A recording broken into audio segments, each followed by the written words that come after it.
Hello, আসসালামু আলাইকুম রহমতুল্লাহি ওবারাকাতু। আজকে আমি আপনাদের মাঝে নিয়ে আসলাম কিভাবে দুধ থেকে দই বানাতে হয় এর রেসিপি। তো আমি 1.5 কেজি দুধ নিলাম, তার মধ্যে হাফ কেজি চিনি ভালো করে মিক্স করে অনেকক্ষণ জাল দিতে হবে। দুধটা যখন হালকা একটু গাঢ় হবে তখন এটাকে ভালো করে নামিয়ে ঠান্ডা করে নিতে হবে, কুসুম গরম যেরকম হয় আর কি। তারপরে আমি এক জায়গায় পেপার বেছালাম যেখানে আমি দইটা রাখবো। কয়েকটি ওয়ান টাইম গ্লাস এনে রাখলাম দই বানানোর জন্য। এই যে আমি গ্লাসগুলোকে ভালোভাবে একদম সমানভাবে রাখবো।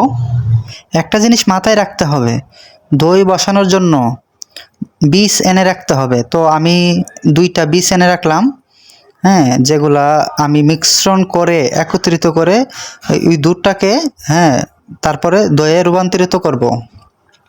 তো আমি ভালোভাবে বীজগুলা মিশ্রণ করে নিচ্ছি।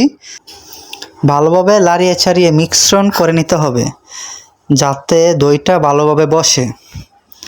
তো এরকম করে আপনারাও করে নেবেন, তাহলে অবশ্যই দুধ থেকে দই বানাতে পারবেন। তো আপনারা পুরো ভিডিও দেখতে থাকেন।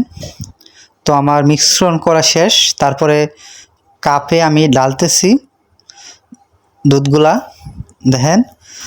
তারপরে আপনারা সবগুলা দই পাত্রে ঢেলে 6 থেকে 12 ঘন্টা ওয়েট করবেন, তারপরে দেখতে পারবেন যে আসলে দইটা হয়ে গেছে। তো আমি প্রায় 25 থেকে 26টা দই বসালাম নিজেরা খাওয়ার জন্য।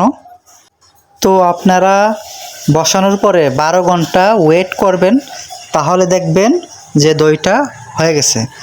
তারপরে আমি পেপার দিয়ে ঢেকে নিলাম, ভারী একটা কাপড় দিয়ে ঢেকে দিলাম যাতে দইটা ভালোভাবে হয়।